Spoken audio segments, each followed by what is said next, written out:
নলনি পামৰ বিচাৰি আহিছো জ্ঞানৰ পোহৰ আমাৰ মাজত কোনো ভেদ-ভাৱ নাই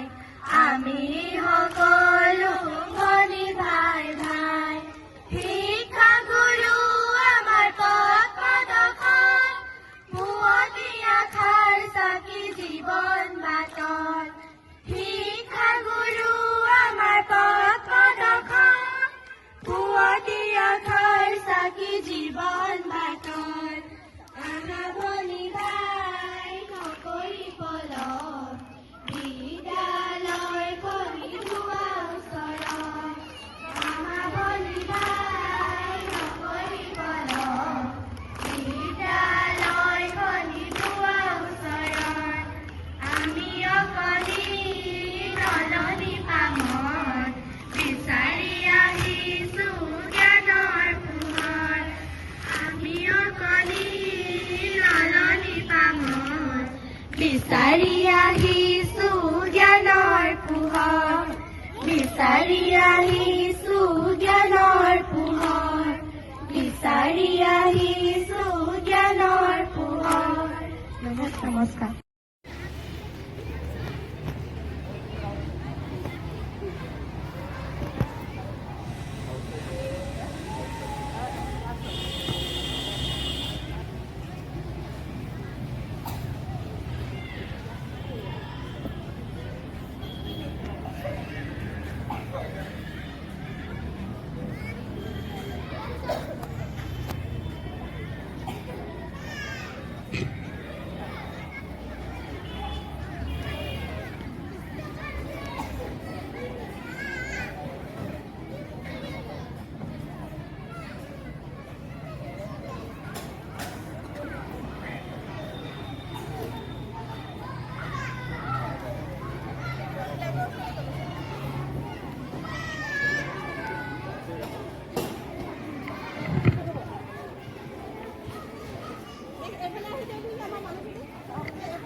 पंजाब सिंध गुजरात मराठा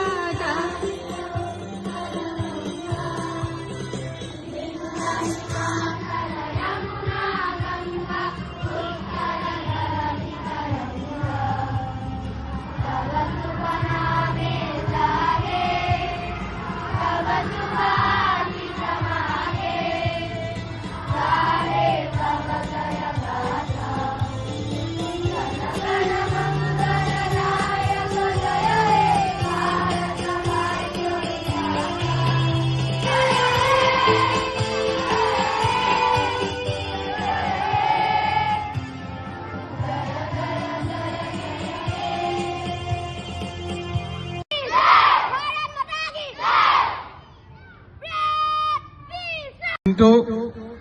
যিখিনি চৰকাৰী বিদ্যালয় সেই চৰকাৰী বিদ্যালয়ৰ ভূমিকাবিলাক বেলেগ